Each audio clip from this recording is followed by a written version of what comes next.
Muchas gracias. Como ya he venido varias veces, ya veo caras conocidas y me da mucha alegría que sigan perseverando en la palabra del Señor, en el conocimiento de la palabra de Dios.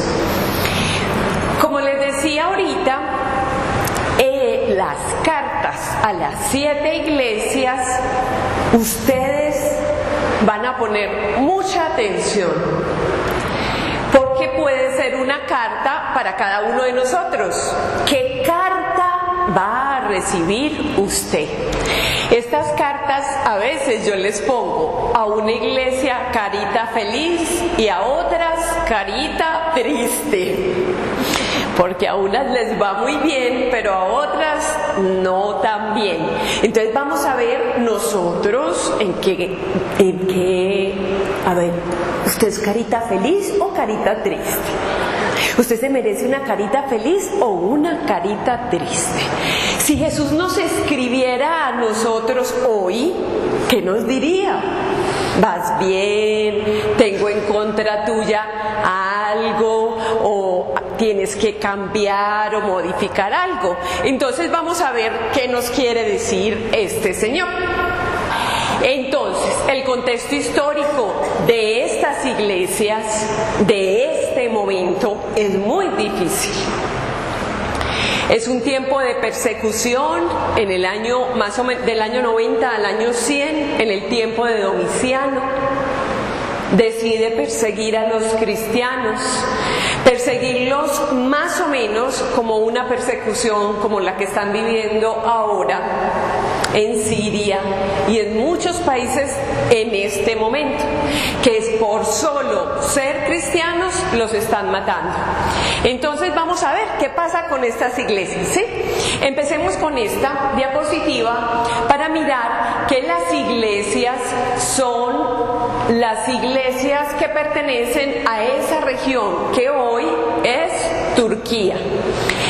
Son 7 iglesias, las vamos a ver, y si ustedes miran los punticos negros, ¿sí? Es como si estuvieran dando un círculo. Esas iglesias son la de Éfeso, la de Esmirna, la de Sardes, Pérgamo, Tiatira, Filadelfia y la Odisea. Son 7 iglesias.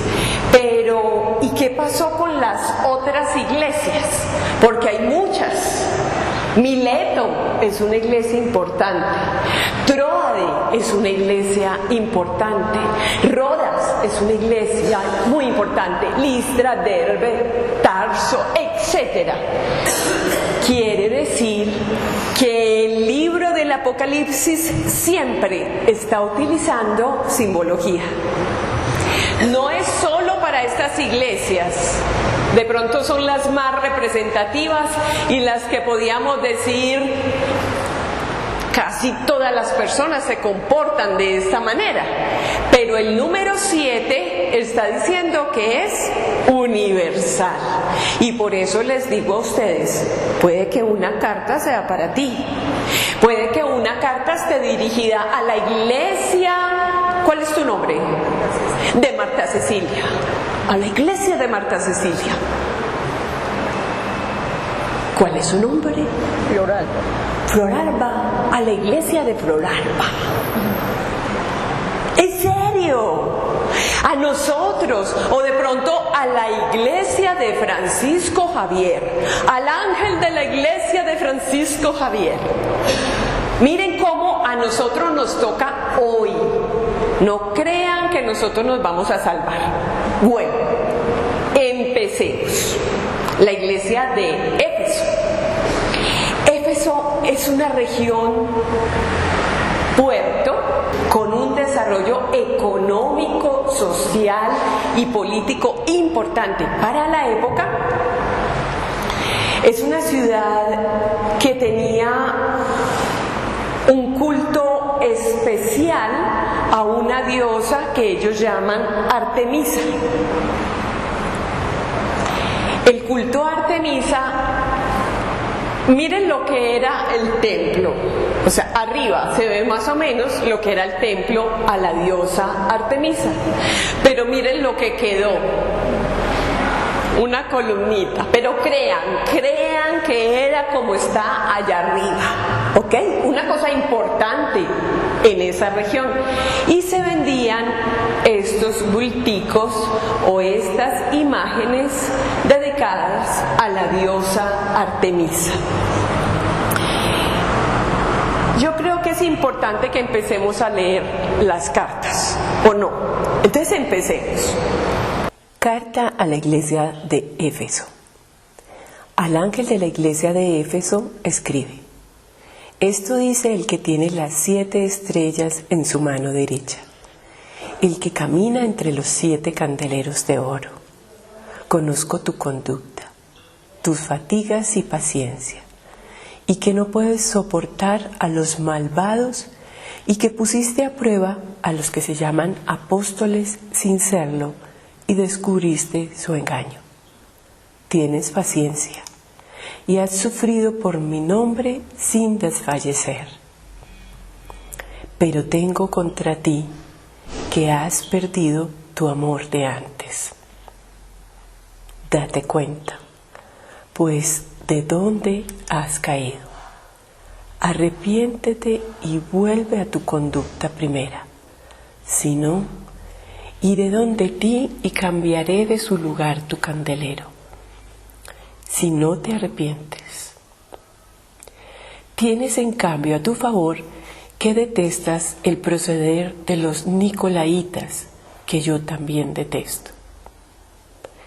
El que tenga oídos oiga lo que el Espíritu dice a las iglesias. Al vencedor le daré a comer del árbol de la vida que está en el paraíso de Dios.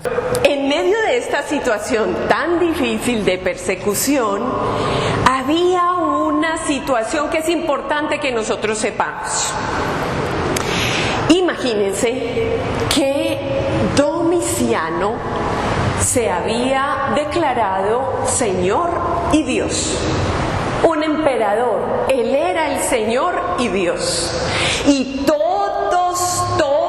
tenían que rendirle culto a él. Es un poquito odioso. ¿O usted le gustaría rendirle el culto a quién sabe qué personajes de la vida actual? A veces lo hacemos, ¿sí o no? Parecemos haciendo cultos, pero a nosotros no nos gusta porque nosotros sabemos que nuestro Dios es Jesús.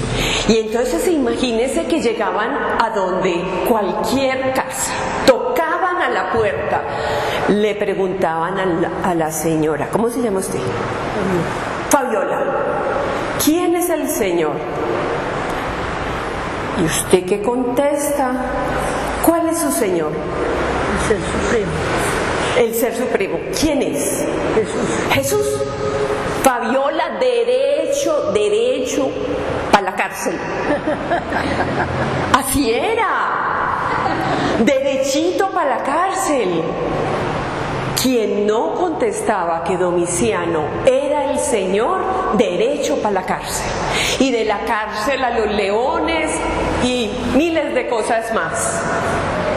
Pero no solamente había eso.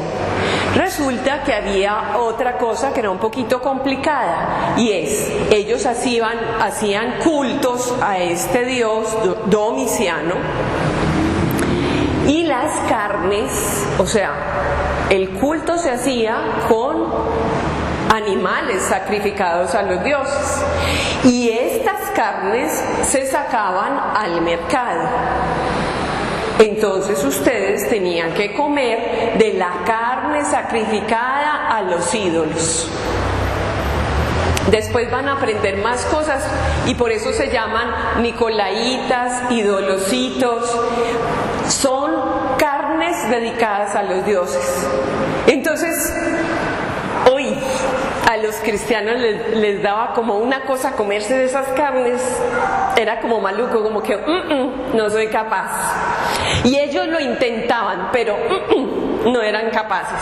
Porque el hecho hecho de comer de estas carnes no era solamente decir que ellos estaban adorando o que no adoraban, no, nada de eso, sino que a propósito de esos sacrificios estaban muriendo cristianos.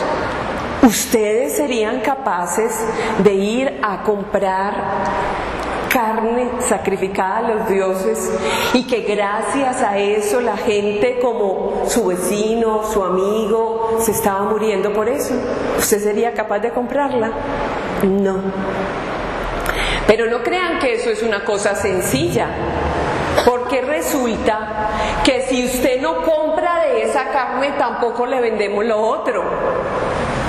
Yo la conozco a usted. Usted es cristiana. Usted es cristiana. No le vendo nada. Entonces se estaba muriendo de hambre. O sea, la situación era muy compleja. Entonces empieza la iglesia de Éfeso. Es una iglesia que podíamos decirle, vamos a ver qué carita le ponemos. ¿Ustedes qué carita le pondrían? Carita triste, muy triste, muy triste. Vamos a ver que esta iglesia, vamos a mirarlo mejor aquí para que veamos el resumen. Cristo. ¿Cómo describen a Cristo en esta iglesia? Es el que tiene las 7 estrellas y anda en medio de los 7 candeleros. Es la luz de las iglesias, se mueve como la luz de las iglesias. Él es la estrella. Cuando un candelero se va a prender, ¿el candelero tiene luz propia o hay que encenderla? Hay que encenderlo, claro que sí. ¿Y se enciende con cuál luz? La luz de Jesús, la luz de su palabra, ¿sí?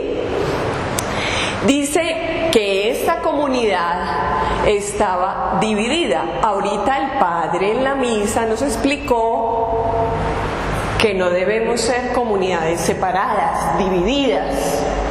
No, nosotros tenemos que ser una comunidad unida, una comunidad que camina hacia el mismo rumbo. Esta era una comunidad dividida. Se oponen a los falsos profetas, es verdad, ellos estaban oponiendo a los nicolaitas, dice ahí, o a aquellos que decían, vea, no hay problema con esa carne, cómase tranquilo esa carne, eso no vale la pena. No soy capaz, porque nosotros somos de una pieza. Pero algunos estaban tomando una opción radical por Jesús y Él los invitaba a que resolvieran los problemas. Jesús mente. Pero tienen un problema grave. A propósito de la carita feliz triste que les pusiste. Recordemos un momentico aquí, como esta carta puede ser dirigida a nosotros. Recordemos un momentico cómo fue nuestro primer amor con Dios. ¿Qué pasaba? Cuando tú te encontraste con Dios, tuviste que haber tenido un encuentro personal con Jesús. Este hecho de que ustedes se queden en la escuela bíblica y que aprendan Biblia y que sean todos encarretados con esto nace de un encuentro personal con Jesús. ¿Cómo fue? Emocionado, con ganas de seguirlo, con unas ganas desesperadas de saber de Él. Sí fue así. Y usted sigue con el mismo amor de siempre, ¿sí o no? Unos días sí, otros días no, unos días soy todo enamorado, otros días no. Unos días soy capaz de dar la vida por Él y otros días me escondo. Por eso no tenemos el amor del principio. Y esto es importante. ¿No ve que dentro de las parejas hay que hacer dinámicas para siempre recordar el amor del principio? ¿Qué fue lo que nos unió? ¿Cómo es ese sentimiento que me unió? Y no solamente el sentimiento, sino la decisión de seguir al Señor. Y si tú sigues así, muy como de vez en cuando, como con un amor a medias, eso se puede secar. ¿Qué les dice? ¿Cuál es la llamada que les hace? Arrepiéntete y vuelve a tu amor primero. Miren, esta estructura que la puse así a propósito para que la veamos en todas las iglesias, está en todas las cartas. Primero al ángel. ¿Quién será el ángel de la iglesia de Francisco Javier? ¿Quién será? ¿Quién? El sacerdote, pero es que aquí hay dos. Entonces, a los ángeles de la iglesia de San Francisco Javier. ¿Qué quiere decir un ángel? El mensajero, el que trae la buena nueva de Dios, el que cuida con ternura. El ángel, ¿sí? Entonces, al ángel de la iglesia. Presentan a Cristo. Cada una de las cartas van a ver cómo presentan a Cristo y esto qué tiene que ver con la iglesia. Segundo, se le hace un juicio. Ahí es donde se pone la carita feliz. Usted ya le puso la carita triste. Carita triste, carita feliz. Una llamada es exhortación. Me hace el favor. Cambia de camino. ¿Cuál era el amor primero que tú tenías? No te vaya a olvidar. Ese amor primero fue el que te hizo hacer todo lo que haces. Entonces que no se te olvide. Oír. Invita a todas las iglesias a exactamente lo mismo. Y hoy te invita a ti, a cada uno de nosotros. Ustedes tienen oídos. ¿Sí tienen oídos? Pero ustedes son como mudos. Me preocupa mucho porque es que los que son sordos generalmente son sordomudos.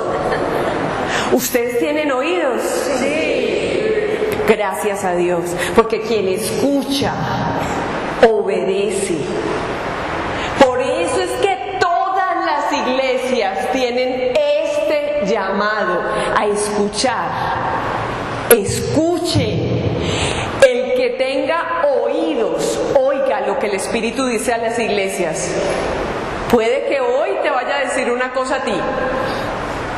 Escucha. ¿Cuál es la promesa? ¿Qué le promete a esta iglesia? Le daré de comer el árbol de la vida que está en el paraíso de Dios. Miren, recuerden que todo el tema que yo les estoy diciendo es un tema de comida.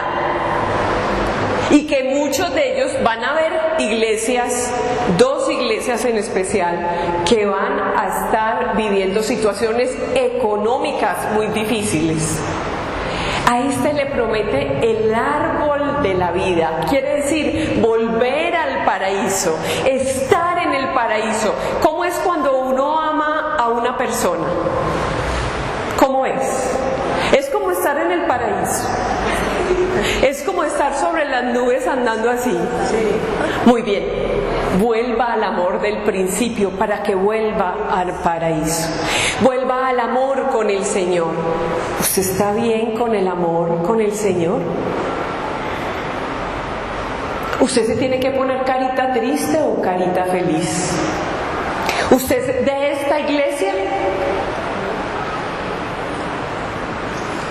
Ella se sonrió, creo que no.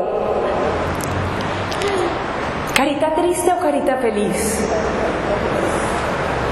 Es que nosotros tenemos que escuchar esto. Esto es para nosotros hoy. La iglesia de Esmirna es una ciudad es una ciudad pobre y que tiene una situación muy compleja. Vamos a leer. Carta a la iglesia de Esmirna. Al ángel de la iglesia de Esmirna escribe: esto dice el primero y el último, el que estuvo muerto y revivió. Conozco tu tribulación y tu pobreza, aunque eres rico, y las calumnias de los que se llaman judíos sin serlo, y son en realidad una sinagoga de Satanás. No temas por lo que vas a sufrir. El diablo va a meter a algunos de vosotros en la cárcel para que seáis tentados y sufriréis una tribulación de 10 días. Mantente fiel hasta la muerte y te daré la corona de la vida.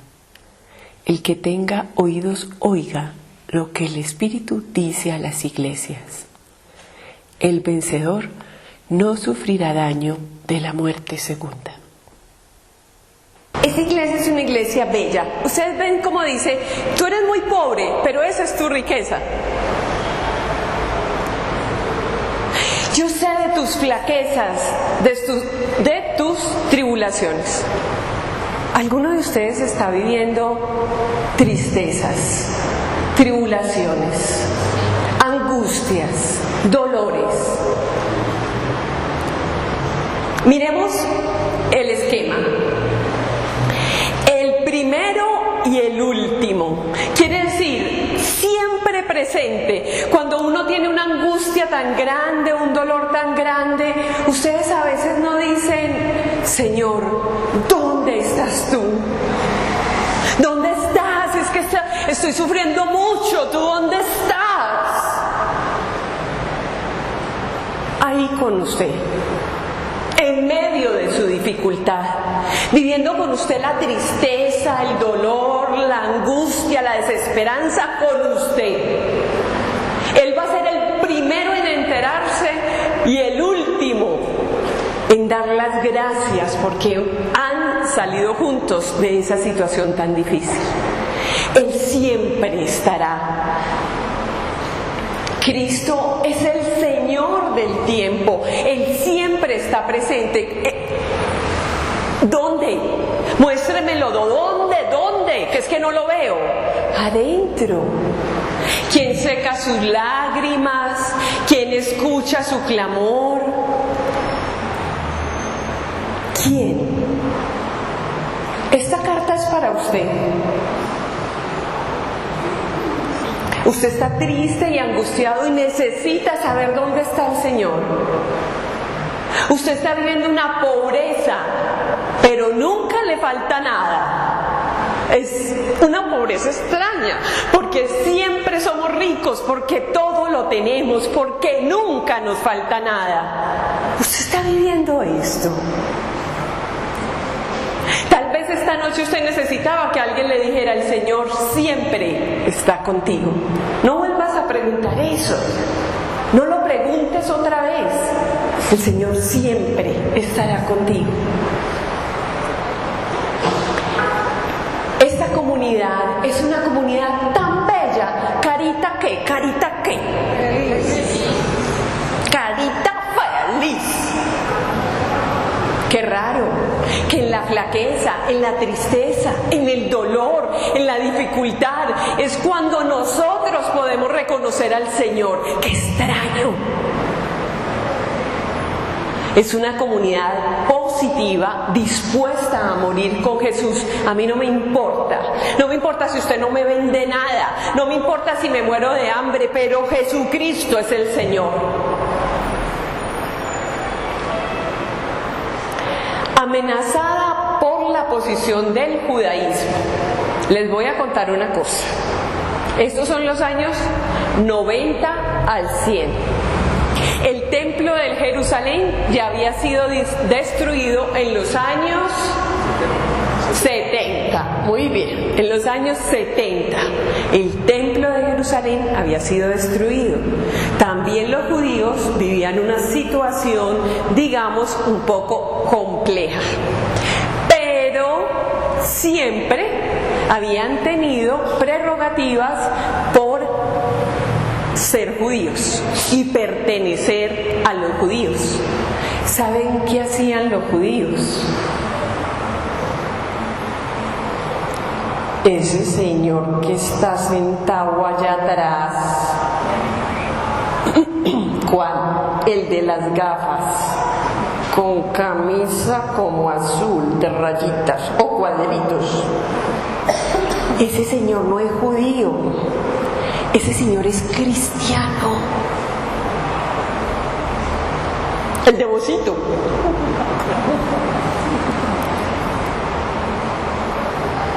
Y acto seguido lo sacaban de las sinagogas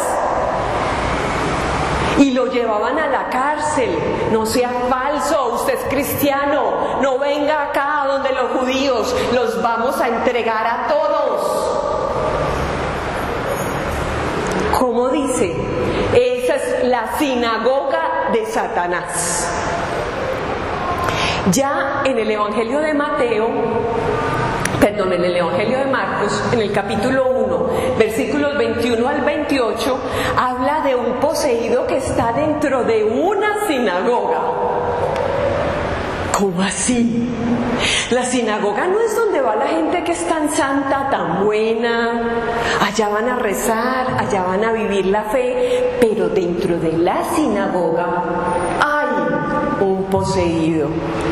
En pocas palabras, Marcos también está diciendo, esta es una sinagoga de Satanás. Pero ya me entienden por qué fue. Usted me entiende, tranquilo que no lo van a acusar. Pero sí me entiende que era lo que hacían los judíos. Tremendo. La situación en medio del pueblo es difícil.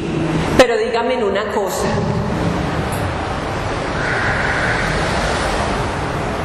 Este señor de blanquito, el que está aquí sentado, qué rezandería la del Señor. Este se mantiene en la iglesia, que va al curso bíblico. ¿A ustedes no les ha pasado? ¿A ustedes no les ha pasado que dicen, ¿y usted cómo para qué va a esas cosas? ¿Eso de qué le sirve? ¿A ustedes les ha pasado?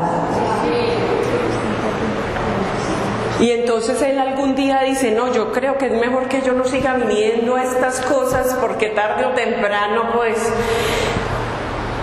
O tal vez no. Tal vez él diga, ¿tu nombre es? No tiene nombre. ¿Cuál? Julio. Ah, yo creí que era que Dios le iba a dar un nombre nuevo. Julio va a decir, pues sí, yo voy a la iglesia y voy a los cursos bíblicos y si viera cómo me está sirviendo, si viera cómo ha cambiado mi vida. O tal vez él no dice nada.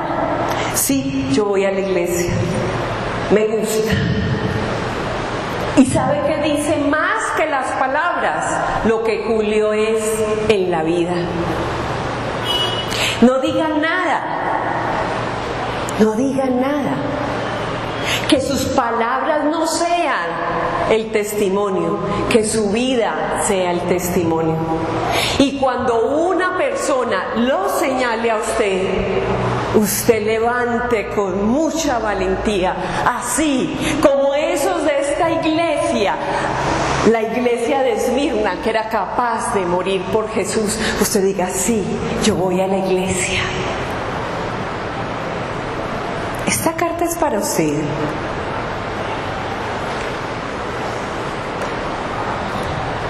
Cuando dice, recuerdan que dice que es una prueba de 10 días. Yo los invito, porque no tenemos tanto tiempo, pero yo los invito a que lean Daniel en el capítulo 1, versículos 12 al 14, pero les voy a contar el cuento como es. Resulta que habían unos jóvenes que estaban en la cárcel y que el rey manda a que los alimenten con estas mismas carnes. Esto es un cuento viejo y mal contado. o sea, carnes sacrificadas a los ídolos. Y ellos dicen, no, nosotros no somos capaces de comer eso. Pero si ustedes no comen esto, y entonces el rey se va a dar cuenta que ustedes se están enflaqueciendo y los necesita gorditos. Tranquilo, denos solo vegetales y van a ver que el Señor va a hacer que esto sea muchísimo mejor para nosotros. ¿Ustedes de qué se alimentan? ¿Cuál es el alimento de la vida, de la fe de ustedes? La palabra de Dios, 1. La oración, 2. La Eucaristía, 3. Y mírenlo como están de gorditos. Quiere decir que ustedes ninguno come carne. No, que se les note esa vida que ustedes llevan. No tengan miedo, no tengan miedo. Julio, no le dé miedo. Cuando usted le digan algo, usted no le va a dar miedo. Usted va a ser fiel. No les dé miedo.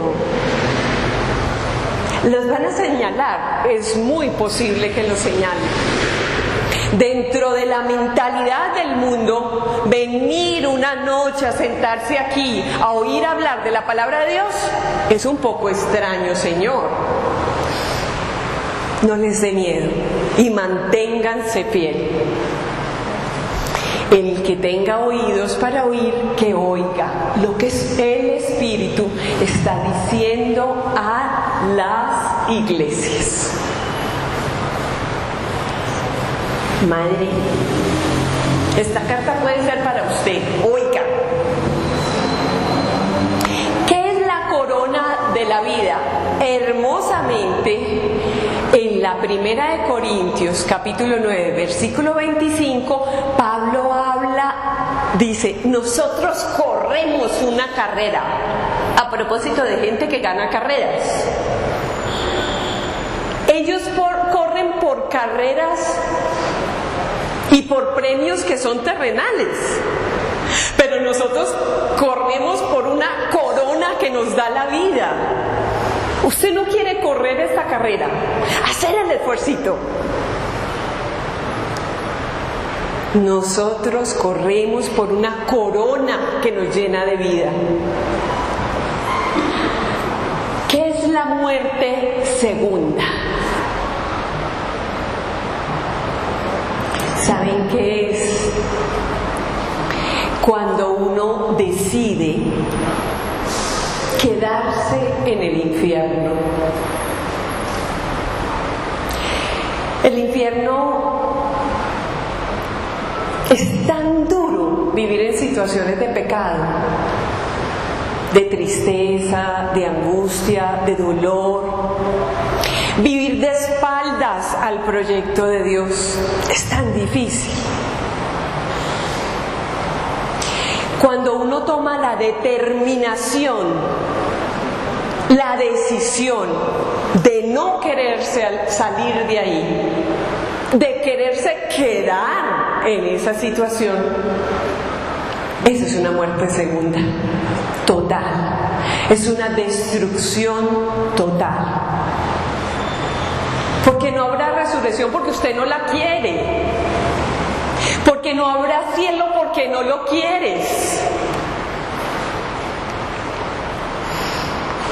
Cierto que eso no es lo que ustedes quieren. No, ustedes van a ser salvados de la muerte segunda. ¿Por qué? Porque quiero estar en el paraíso. Porque yo quiero vivir en el paraíso, en el cielo, con el Señor. A pesar, no se les olvide, a pesar de las tristezas que esta iglesia está viviendo. Recuerden que esta carta es para personas que viven en tristeza, en aflicción, en pobreza. Ustedes ahí no se van a quedar. ¿Quién tiene la última palabra? Dios. La iglesia de Pérgamo. Esta Esta es una réplica, obviamente, que está en un museo de el templo a Zeus, un templo dedicado a Zeus.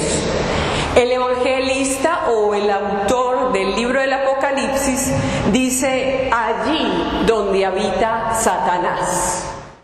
Carta a la iglesia de Pérgamo.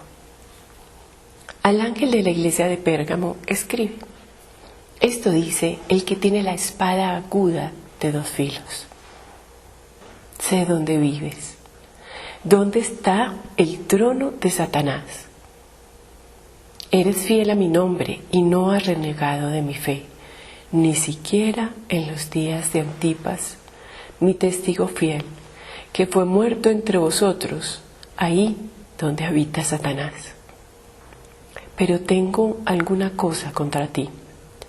Mantienes ahí algunos que sostienen la doctrina de Balaam, que enseñaba a Balac a poner tropiezos a los hijos de Israel, para que comieran carnes inmoladas a los ídolos y fornicaran.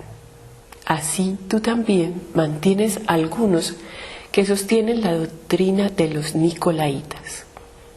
Arrepiéntete pues, si no, iré pronto donde ti y lucharé contra esos con la espada de mi boca. El que tenga oídos, oiga lo que el Espíritu dice a las iglesias. Al vencedor le daré maná escondido, y le daré también una piedrecita blanca, y grabado en la piedrecita un nombre nuevo que nadie conoce, sino el que lo recibe. La espada de doble filo. ¿Ustedes han oído esa palabra en otra oportunidad? Sí. Es un arma de doble filo, dice uno. Es un arma de doble filo, dice uno a veces. La palabra de Dios es una espada de doble filo, ¿ok? Y así describen a Cristo. Es el que tiene la espada de doble filo que sale de su boca y que es la victoria de Dios sobre la muerte. ¿Por qué será que es una espada de doble filo? ¿Alguno de ustedes tiene que ver con medicina? Si no, les voy a contar algo. Los bisturí tienen un solo filo. Aquí arriba son rojos. ¿Por qué? Porque es que solamente tiene que hacer una herida al entrar. Pero si tienes doble filo, puedes arrastrar al sacar el bisturí. Mire lo que hace la palabra de Dios. Es una espada de doble filo que penetra hasta lo más profundo del alma. Y que cuando entra ahí, coge lo que está ahí y lo saca. No se van a quedar cosas viejas ahí. La palabra de Dios entra en tu corazón. Encuentra algo que te duele y lo arrastra hacia afuera. Para que adentro quede ¿qué? Lo nuevo, lo maravilloso, lo verdadero. No, que no se quede nada ahí malo. Él sana completamente.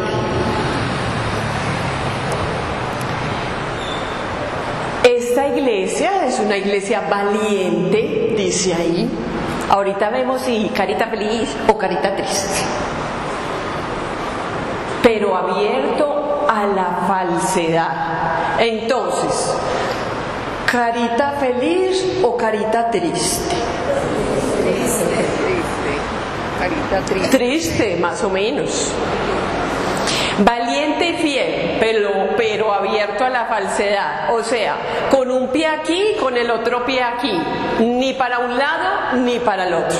Muy raro. Tienen entre ellos a un mártir, o sea, murió alguien por el Señor dentro de esa comunidad, alguien dio testimonio, alguien se entregó en martirio. Y ellos no son capaces de decir que no a las falsas doctrinas. ¿Quién es Balaam? Ahí dice que permiten que la doctrina de Balaam se filtre dentro de ellos. Hay 2 tradiciones de Balaam. Les voy a contar una como para que nos divertamos un momentico y nos despertemos. En el capítulo 22 hay una historia maravillosa de Balaam. Resulta que este era un profeta que pues adoraba a Balaam, que era un dios extranjero, y le dicen: venga, el rey necesita que usted vaya y maldiga a Yahvé. ¿Cómo así? Sí, el rey lo necesita para que usted vaya y le eche todas las maldiciones a ese Dios de Israel.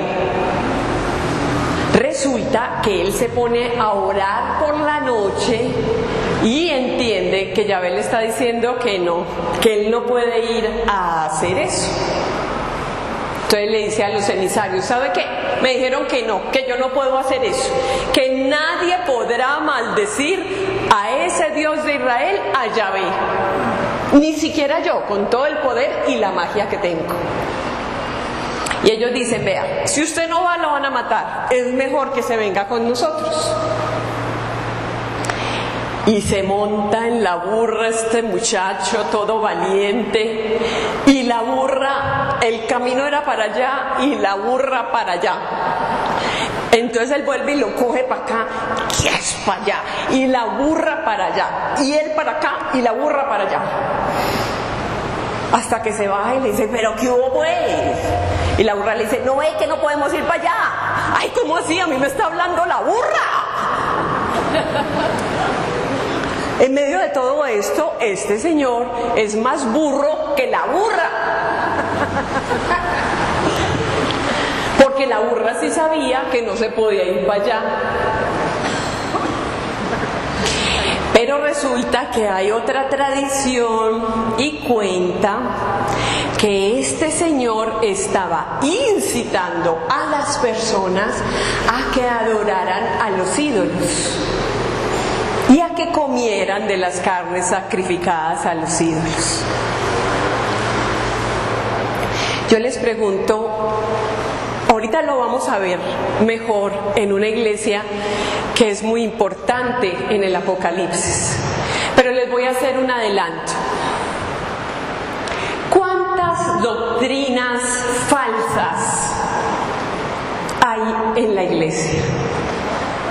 Dentro de la iglesia.